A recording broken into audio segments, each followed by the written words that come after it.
இப்ப கொஞ்ச நேரத்துக்கு முன்னாடி பார்த்தீங்க அப்படின்னா, டிக்டாக் பிரபலம் உதயா இருக்கார்ல, அவர் வந்து இறந்துட்டாரு. உதயா வந்து நெறைய பேத்துக்கு தெரிஞ்சிருக்கும். ஒரு சிலருக்கு தெரியாம கூட இருக்கும். இவர் வந்து பார்த்தீங்கன்னா, டிக்டாக்ல வந்து இவரும், இவருடைய ஒய்ஃபும் சேர்ந்து நெறைய டிக்டாக் வீடியோஸ் பண்ணியிருக்காங்க. ரொம்ப டிக்டாக்ல ஃபேமஸா இருந்த ஒரு பேர் இவங்க 2 பேரும்.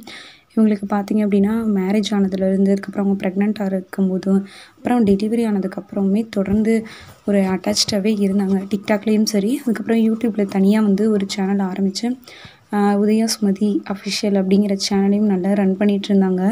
இப்போ பார்த்தீங்கன்னா, ரீசென்ட்டா 2 ஆர் 3 மந்த்ஸ் இருக்கும். அதுக்கு பார்த்தீங்கன்னா, அவருக்கு வந்து ஆக்சிடென்ட் ஆச்சு. எனக்கு கரெக்ட்டா ஞாபகம் இல்ல. ஆக்சிடென்ட் ஆச்சு. அவரு ஹாஸ்பிட்டல்ல இருந்தாரு. அ க்யூர் ஆயிட்டு வந்துட்டு தான் இருந்தாங்க அப்படிங்கிற மாரி தான் நியூஸ் வந்துட்டு இருந்தது. ஆனா, இப்ப பார்த்தீங்க அப்படின்னா, எந்த சிகிச்சை எதுவுமே வந்து அவர காப்பாத்தல. அவரு இறந்துட்டாரு. 2 பேருமே இவங்க 2 பேருமே வந்து பார்த்தீங்கன்னா, மதுரை சேர்ந்த ஒரு பேர் தான்.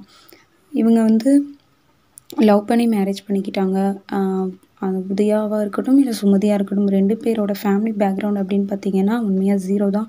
2 பேரும் ரொம்ப கஷ்டப்பட்டு முன்னுக்கு வந்துட்டுருந்தாங்க. இந்த டைம்ல இவங்களுக்கு ஒரு குழந்தை இருக்கு. இந்த டைம்ல வந்து உதயா இறந்தது வந்து ரொம்பவே வருத்தத்துக்குரிய ஒரு விஷயம்.